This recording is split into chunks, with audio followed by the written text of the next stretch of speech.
They bulldozed my greenhouse, so I made their ideal neighborhood a dust bowl. When I returned home from a peaceful weekend away, I stood frozen in my driveway. My greenhouse, the one my wife and I constructed ourselves 15 years ago, no longer existed. Glass lay strewn across the earth, metal frames warped like shattered ribs.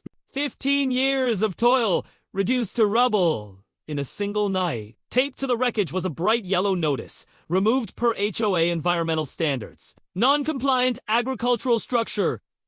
Agricultural structure. This wasn't even on their property. My 140-acre farm adjoins their ritzy gated community, but that greenhouse was fully on my land. It turns out the HOA determined the glass reflections were a visual hazard for their upscale homes. So, without notice, they sent a crew, bulldozed it, and took off. But here's what they didn't realize. That greenhouse wasn't merely for gardening. It sat directly over the irrigation system that fed water to hundreds of acres. Their fountains, ponds, and golf course lawns. The pumps, the filters, all on my property. And I had the keys. So I went down to the pump house, closed all the valves, cut the pressure, and locked it up tight. Within hours, their fountains dwindled to mere drips.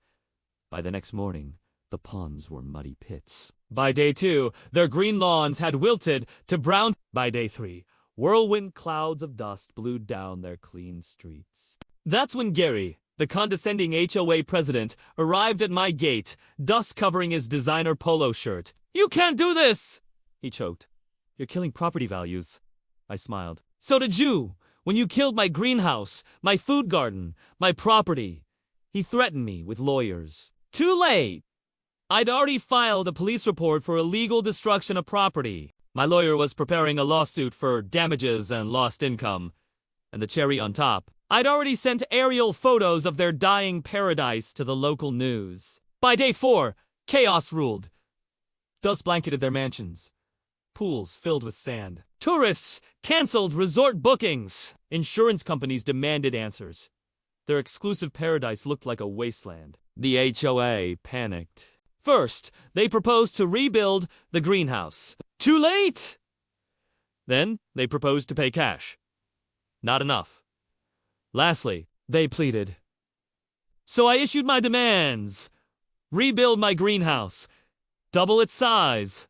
Compensate me for every crop I lost. And sign a contract assuring regular pay for water rights. 2 weeks after their neighborhood had been reduced to sheer dust, they finally